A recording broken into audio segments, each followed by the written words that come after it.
जी अस्सलाम वालेकुम, सत श्री अकाल, जय भीम, जय संविधान और तमाम लोगों को ऐमान रिजवी का सतरंगा सलाम। अगर कोई है तो प्लीज़ आए, मुझे ज्वाइन करें।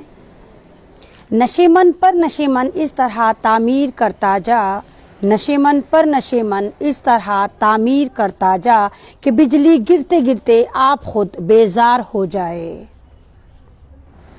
मेरे सुनने वालों, मुझे देखने वालों, मुझे फॉलो करने वालों, मुझे इज्जत देने वालों, जैसे आप देख रहे हैं कि इस वक्त बहुत सेंसिटिव मुद्दा चल रहा है कि झारखंड में बीजेपी सरकार ने हमारे भारत के नौजवानों को, हमारे भारत के उन जवानों को जो हमारी रक्षा करते हैं, इलेक्शन के फायदे के लिए कत्ल करवा दिया। और वो एक दो नहीं, कम से कम 40 से ज़्यादा मेरे भारत के जवानों का कत्ल कर दिया गया। सोशल मीडिया पे एक पोस्ट भी वायरल हो रही है जिस पे लिखा हुआ है कि 2 बीजेपी के नेता पकड़े गए क्योंकि उन्होंने नक्सलाइट को ट्रैक्टर फराहम करे थे, ट्रॉलियां फराहम करी थी, जिनसे घुसकर वो वहां गए, हथियार लेकर गए और भारत के नौजवानों को, भारत के फौजियों को अबदी नींद सुला दिया और इतनी बर्बरता से मारा कि एक एक जवान के 20-20, 50-50 गोलियां दागी गई कि पूरा इस वाली बात पे कोशिश करी गई कि कोई भी जिंदा ना बचे। बीजेपी इसलिए भी शक के दायरे में आती है कि 1 महीने पहले की बात है, अगर आप जानते हो, पॉलिटिकल एनालिसिस्ट हैं प्रशांत किशोर, उन्होंने स्ट्रीम मीडिया पर आकर बोला, जब उनसे सवाल किया गया कि क्या ऐसा कोई जुगाड़ है कि बीजेपी सरकार बंगाल में 100 सीटें ला सकती है, तो प्रशांत किशोर साहब ने कहा ऐसा कहीं से कहीं तक कोई जुगाड़ नहीं है। उसके बावजूद वो स्ट्रीम चैनल वाला पूछता है फिर भी कोई जोड़ तोड़ ऐसा हो, तो उन्होंने कहा नहीं, कुछ नहीं हो सकता। हाँ, अगर ये नक्सलाइट से हमला करवा देते हैं या नक्सलाइट हमला करते हैं फौजियों पर, तो हो सकता है ये बंगाल इलेक्शन में थोड़ी बहुत सीटें हासिल कर लें। ये न्यूज 1 महीने पुरानी है और 1 महीने बाद देखिए समीकरण चेंज हो गया। उन फौजियों को बर्बरता से इस सरकार ने कत्ल करवा दिया और सोशल मीडिया पर आप जाकर देखिए, ऐसी ऐसी फोटो हैं कि उनको ट्रैक्टर में डालकर लेके जाया जा रहा है, वो जमीनों पे पड़े हैं, वहां उनका ट्रीटमेंट हो रहा है। 100 से ज्यादा फौजी जो हैं वो बहुत शदीद जख्मी हैं।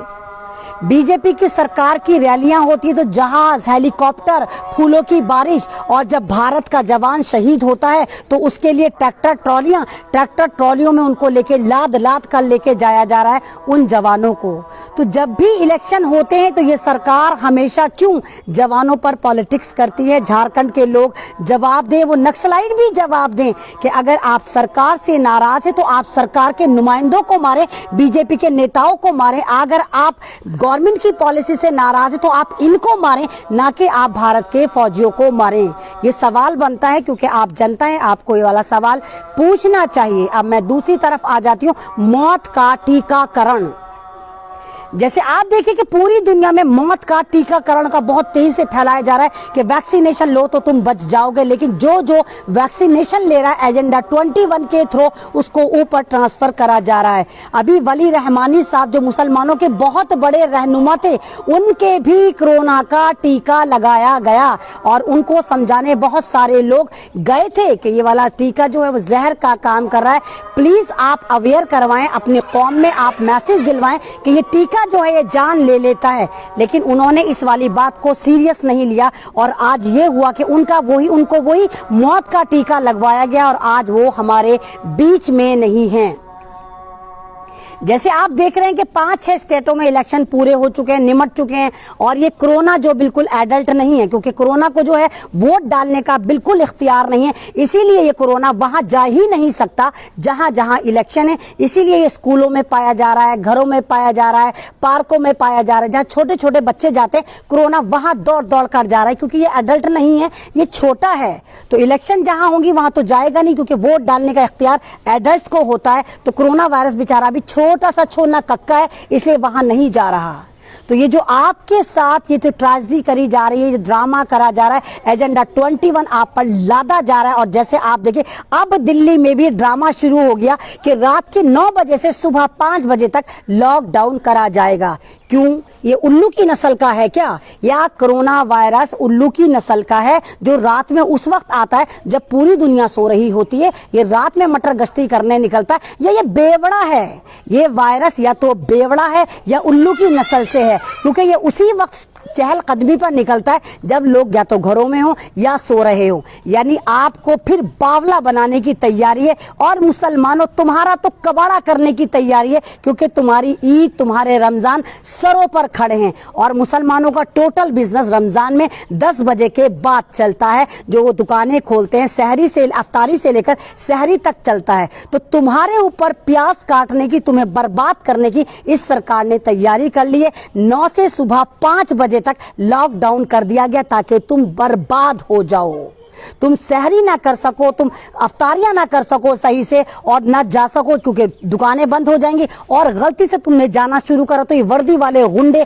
तुम्हें दौड़ा दौड़ा कर मारेंगे, तुम्हारे वॉलेट छीनेंगे, जैसे पिछले साल भी लॉकडाउन में हुआ था। तो आप ही सवाल करिए, अगर ये वाकई मौत का टीकाकरण जो कर रहे हैं ये इतना ही यूजफुल है तो फिर क्यों आप लॉकडाउन कर रहे हैं? जब आपके ही बगौल कोरोना की वैक्सीनेशन आ गई है, फिर ये लॉकडाउन की मौत तुम्हें क्यों आ रही है? आपने तो वैक्सीनेशन इजाद कर दी, 1.25 लाख तरीके की भारत में वैक्सीनेशन आपने इजाद कर दिए। जिस तरह का, जिस औकात का, जिस कैटेगरी का, जिस कम्युनिटी का बंदा आप देखते हैं उसको उसी तरह की वैक्सीनेशन ठोक कर आप उसको ऊपर ट्रांसफर कर देते हैं। जब आपने कहा कि कोरोना फैला, आपने लॉकडाउन करा, क्या आपका कोरोना रुका? फिर आपने कहा उचित दूरी बनाए रखें, क्या कोरोना रुका? फिर आपने कहा मास्क लगा लो, क्या कोरोना रुका? अब आपने कहा वैक्सीनेशन आ गई। जब वैक्सीनेशन आ गई, किसी चीज की दवा आ गई, तो जनता को सवाल करना चाहिए फिर लॉकडाउन का ड्रामा क्यों करा जा रहा है? समझो इस खेल को, तुम्हें मारने की तैयारी है, तुम्हें वैसे ही बर्बाद कर देंगे। पहला लॉकडाउन तुम्हें बर्बाद कर गया, तुम्हारे बिजनेस खा गया, तुम्हारे बच्चों के स्कूल खा गया, तुम्हें डिप्रेशन का शिकार कर दिया। और अब ये वाला लॉकडाउन तुम्हें घरों में मौत की कगार पर पहुंचा देगा। और आप देखिएगा भारत में लूटपाट शुरू होने वाली है। जब लोगों के पास खाने को नहीं हो, क्या करेंगे? वो दुकानें लूटेंगे, घरों को लूटेंगे। चोरियां वैसे ही आम हो चुकी है, लेकिन इस बार का जो लॉकडाउन है वो लूट की तरफ अग्रसर करेगा। यहाँ के लोगों को, रक्षा वालों को, झल्ली वालों को, गरीबों को, जो बिल्कुल पॉवर्टी लेवल से नीचे, वो क्या करेंगे? और जितने मिडिल क्लास हैं उनका भी बिजनेस ठप हो गया है। तो आप सवाल करिए, जो ड्रामा चला जा रहा है ये क्यों चला जा रहा है? क्यों सवाल नहीं करते? आपके जब वैक्सीनेशन आ गई फिर लॉकडाउन की तुक क्या है? अब आप देखिए, पहले कोरोना का जब ड्रामा करा गया था, हाई फीवर होता था, उसके बाद इन्होंने कहा नहीं नहीं नहीं, नॉर्मल फीवर वाले भी कोरोना का शिकार माने जाएंगे। उसके बाद इन्होंने देखा तब भी केस नहीं आ रहे, फिर उसके बाद का अगर आप छींक मारते हो तो भी कोरोना, आप खांसते हो तो भी कोरोना। अब आप देख लीजिएगा, जैसे जैसे सन 2023 आएगा, अगर आपकी टांग टूटती है तो भी कोरोना, अगर आप अंधे हो जाते हो तो भी कोरोना, आपको दिल में दर्द होता है तो भी कोरोना, किडनी पेशेंट हो तो भी कोरोना। गरज कोई भी बीमारी लेकर आप अस्पताल में जाते हो तो आपको कोरोना कहकर मार दिया जाएगा।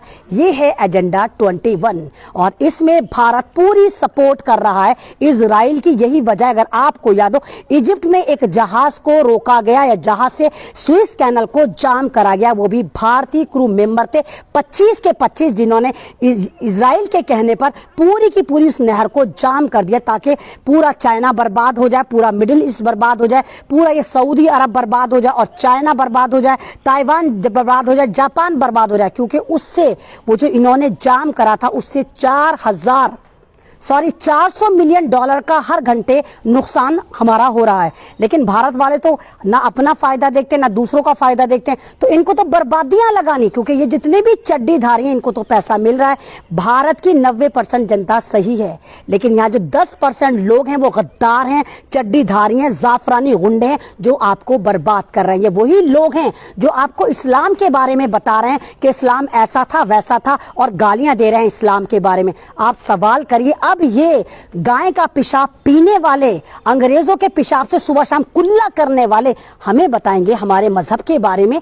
तो ये टोटल का टोटल स्क्रिप्ट लिखकर आती है इजराइल से कि भारत में क्या करना है। आपको लग रहा है ये जो 3 बिल बने हैं जो किसानों के खिलाफ बने, ये मोदी ने बनाए, ये आरएसएस ने बनाए? नहीं, इन्होंने नहीं बनाए, ये इजराइल से बनकर आए ताकि भारत की मईशत पे, भारत के किसानों पर, भारत की खेती पर पूरा का पूरा इजराइल जो है डोमिनेट हो जाए, कब्जा कर ले। लेकिन आप लोग ये वाली बात नहीं समझ रहे, किसान समझ रहा है। अब आ जाते हैं यूपी के दंगल राज की तरफ।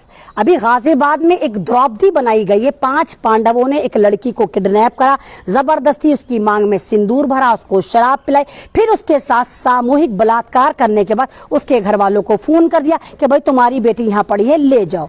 तो ये द्रौपदियां बन रही है। कोई, मैंने आपसे जैसे 3 दिन पहले भी लाइव में बोला था कि ये इस तरह जबरदस्त तरीके से सामूहिक बलात्कार को आम कर देंगे कि आप पे कोई फर्क नहीं पड़ेगा। आप कहोगे हाँ अभी तो कल यहाँ हुआ था, शाम यहाँ हुआ था, सुबह यहाँ हुआ था, यानी हैबिचुअल बना देंगे। हर घंटे कोई ना कोई स्कैंडल होगा।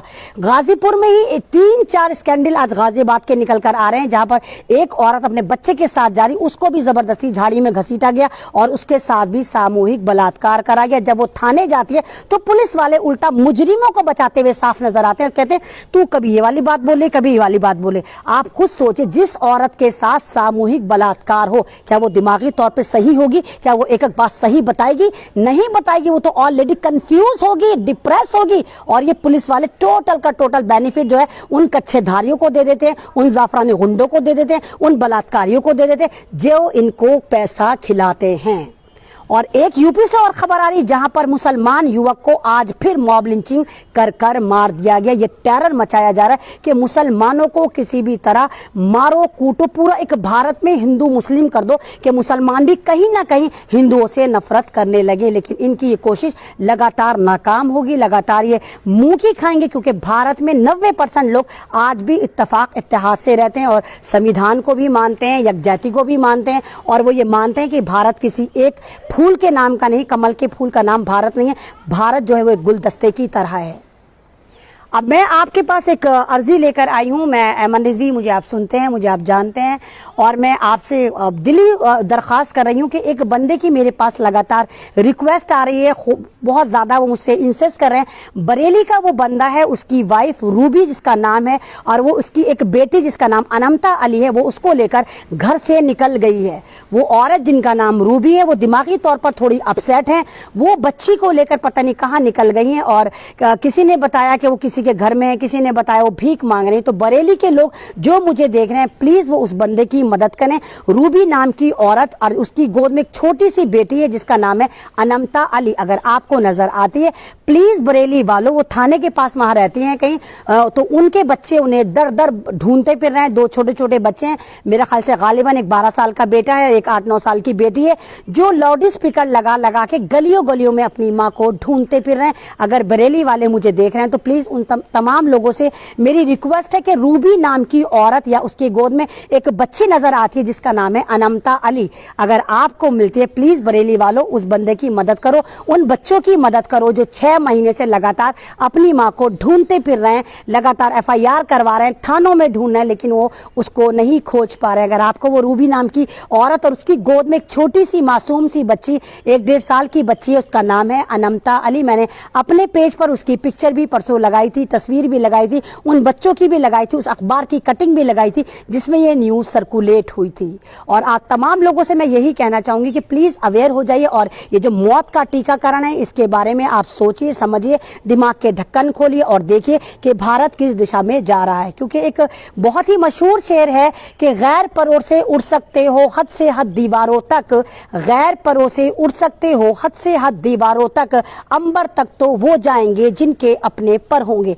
जब आप गैरों के पर से उड़ेंगे तो आपके साथ फिर शायद यही होगा। अभी भी समझ जाइए, अभी भी वक्त है, अभी भी समझ जाइए, अभी भी एक मिशन निकालिए, पूरा का पूरा अवेयर करिए कि ये जो मौत का टीकाकरण हो रहा है ये आपको बर्बाद करने के लिए हो रहा है। ये सरकार आपको बर्बाद करना चाहती है, मारना चाहती है, इस टीकाकरण के नाम पर, इस लॉकडाउन के नाम पे आपको खत्म करना चाहती है। और एजेंडा 21 यही कहता है कि दुनिया में सिर्फ 21% लोगों को जिंदा रखा जाए, बाकी लोगों को मार दिया जाए। बहुत बड़े बड़े डॉक्टर भारत के, अमेरिका के इस पर रिसर्च कर रहे हैं और आपको बता रहे हैं, इनाम तक रख दिए हैं डॉक्टर कुठारी ने कि 1 लाख का इनाम दूंगा अगर कोई मुझे एक केस दिखा दे कोरोना का। उसके बावजूद आप लोग भेड़ चाल में चल रहे हैं और सरकार की बात पर यकीन कर रहे हैं। आप अपने एतराफ में जाकर देखिए, क्या कोई मरा है? क्या पहले कोई मरता नहीं था? जो पहले मौत होती थी वो डांटे कहाँ गए। सबसे ज्यादा दुनिया में HIV पॉजिटिव से लोग मारे गए हैं। 32 मिलियन से ज्यादा अब तक दुनिया में HIV पॉजिटिव मारे जा चुके हैं। क्या वो राष्ट्रीय आपदा घोषित करा गया? नहीं करा गया। उसके अलावा भारत में रोड एक्सीडेंट में इस मौत के टीके से ज्यादा लोग मारे जाते हैं। क्या उसको नेशनल आपदा घोषित करा गया? नहीं करा गया। और अगर आपको याद हो, सन 2009 की बात है, अक़वाम मुत्तहिदा में एक कॉन्फ्रेंस चल रही थी और लीबिया के जो सदर थे जनरल कद्दाफी, उन्होंने एक बयान दिया था। उनको बयान के लिए थोड़ा टाइम दिया गया था, लेकिन उसके बावजूद वो लगातार 100 मिनट तक बोले थे। और उन्होंने सन 2009 में बोला था कि आगे जो दुनिया आएगी, आगे जो ये लोग आएंगे, ये वायरस की जंग लड़ेंगे, ये वायरसों से लोगों को मारेंगे। कभी कुत्ता वायरस आएगा, कभी गधा वायरस आएगा, कभी भेड़ वायरस आएगा, कभी ये वायरस आएगा। और आप देखिए कि 9 की बात सही हो गई है और अब ये दुनिया जो है वायरस से लड़े। और अभी यूपी में भी एक नया वायरस निकाला है जिसका नाम रखा है इन्होंने घोड़ा वायरस। यानी आपको हर तरह से खदेड़ के मारेंगे। आपको पता तो कुछ होता नहीं, आप सारा का सारा डेटा कहां देखते हैं? स्ट्रीम चैनल पर देखते हैं। इन्होंने कहा कोरोना आ गया, आपने यकीन कर लिया। कहां आया कोरोना? कहां पर है कोरोना? बताइए आप, आपके मोहल्ले में, आपके शहर में। और जब ये इतना खतरनाक है, मैं मुसलसल इस बात पर लड़ रही हूं, बता रही हूं, जब ये इतना खतरनाक है तो आपके घरों में पले हुए जानवर पेट कोरोना से मरते हैं। सड़कों पर फिरते हुए कुत्ते, ये परिंदे, ये चरिंदे, ये रेप्टाइल, रेंगने वाले कीड़े मकोड़े, क्या ये कोरोना से मर रहे हैं? जबकि आपको पता होगा बर्ड फ्लू जब होता है तो बर्ड को जला दिया जाता है, चिकन को जला दिया जाता है और कहा जाता है इनको मत खाओ, कभी ये वायरस तुम्हारे अंदर ट्रांसफर हो जाए। कि जब बर्ड फ्लू से हमारे अंदर ट्रांसफर हो सकता है, फिर ये दुनिया की इतनी मोहलिक तरीन बीमारी क्यों जानवरों में नहीं आ रही? क्यों चिड़ियों में नहीं आ रही?